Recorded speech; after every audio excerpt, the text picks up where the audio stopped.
Aloha, it's Dave Lawrence. How are you? A big mahalo for catching this. Today we are catching up with our buddy who spends a bit of every year living here in Hawaii on the Valley Isle, where we are proudly heard on KKUA, among other frequencies.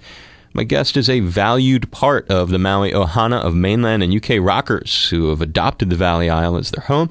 He brought us his beach bar and grill at the Maui airport, in fact, in Kahului. He's gone on to bring that beach brand and slice of Hawaii to locations around the world. This coming week, he joins us in Honolulu for a special introduction to his latest island offering, his Sammy's Beach Bar Rum. We are pleased to welcome vocalist, guitarist, songwriter, one-time member of Van Halen and also Montrose, Tequila Meister, now Rum Meister, Mr. Chickenfoot himself, the Red Rocker, Sammy Hagar. A big aloha and mahalo to my brother. How are you, Sammy? I'm doing good. I can't, I guess this is going to be delayed because I can't wait to get there, man. I'm still in California getting ready to jump on a plane. And this is going to be very exciting for us because you're in Hawaii. How much of the year actually are you here, do you think? Well, this year we spent a lot of time there because I came for the summer. Okay. We spent almost the whole summer in Maui, and we traveled over to Kauai. I had, since I've had a home over there for the last 15 years on Maui, we always just go to our house, and in the old days you'd go and I'd hit all the other islands.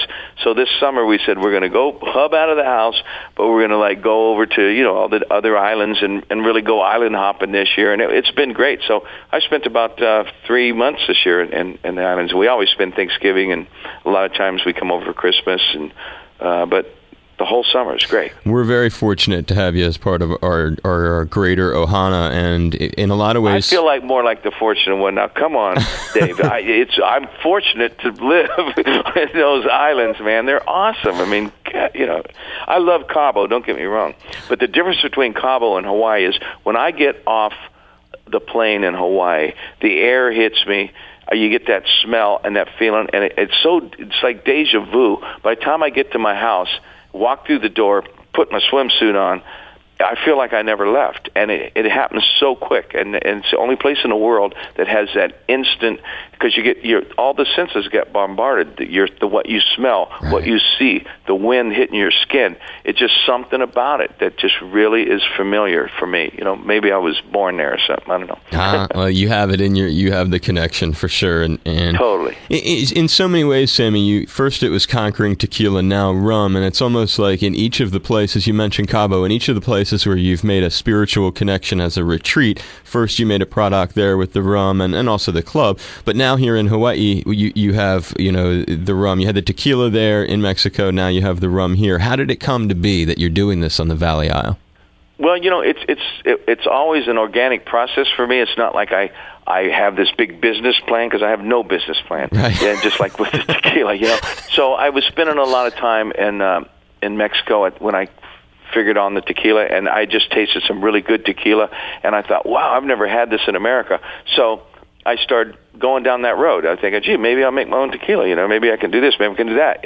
But in Hawaii, after I've done it once with the tequila. When I sold Cabo Wabo to Campari Spirits, I decided that I wanted to do something else, and I usually do things for weird reasons, So I was in Hawaii, and I ran into Mark Nigbar, which is a guy that has a rum has the Pau vodka. And he's the chemist of all chemists. The guy is a genius. And I ran into him because somebody said, oh, you got to meet this guy. He looks just like you.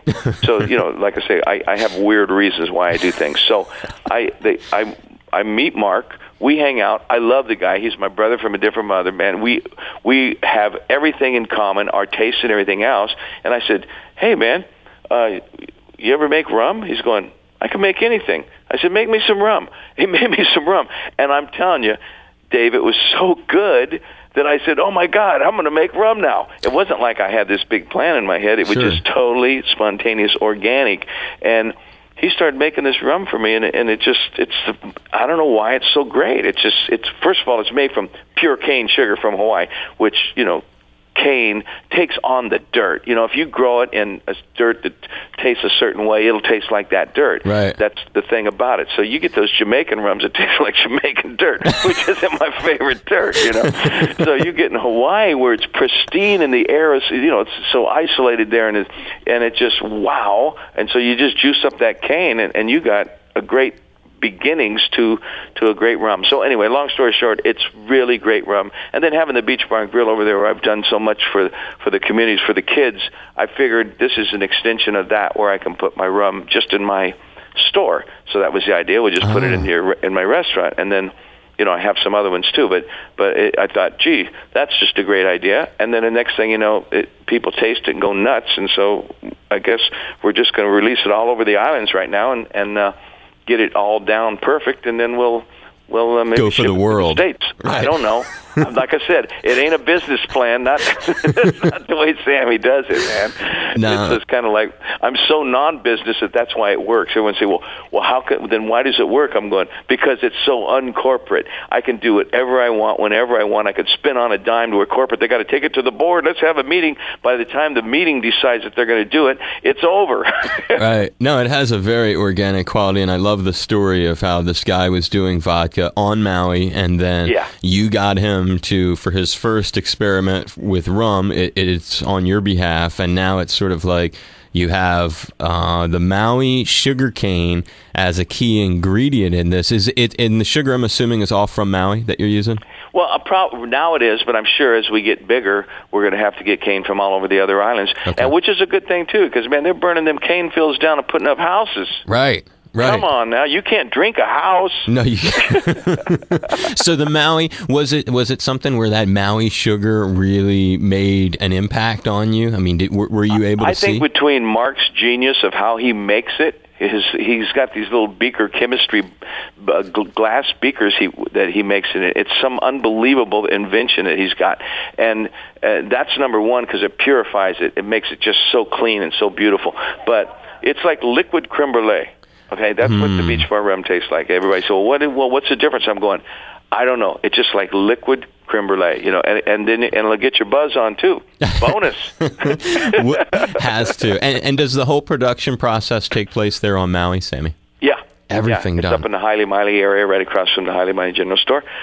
It's where the distillery is, and right there in that big old cane fields up there, and man, we go out and chop down cane. And I mean, we actually, Mark and I, last time when I was there over the summer, we were like chopping down cane, taking bites out of it, chewing it up, you know, spitting it out, tasting it in our mouth, and from different soils, from different regions around the island. And it's all different. I grew some on my property. It tasted different.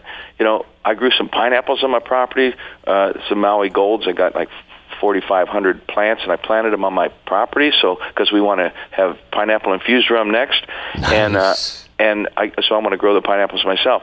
And when those pineapples, when you open them up, and you split them, and you taste them, and you smell them, it smells like my property. That's so cool. You know what I mean? That. It's like I'm going, I can smell my damn yard in these things. You're sharing a little bit more of yourself with us than ever before. I didn't say they smelled like me.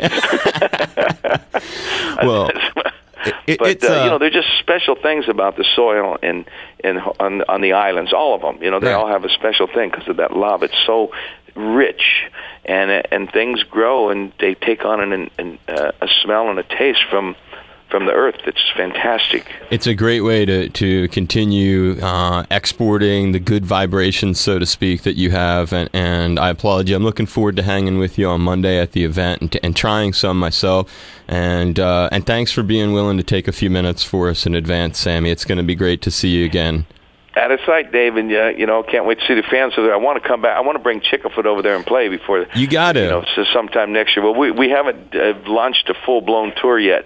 So next year we're going to do a full blown tour, and hopefully we'll come over to the islands and put some foot down over there. You know what I mean? I do. Some chicken foot. Okay, Dave. I'll see you on Monday. I will. I'll see you on Monday. It'll be good time, man. Thanks, brother.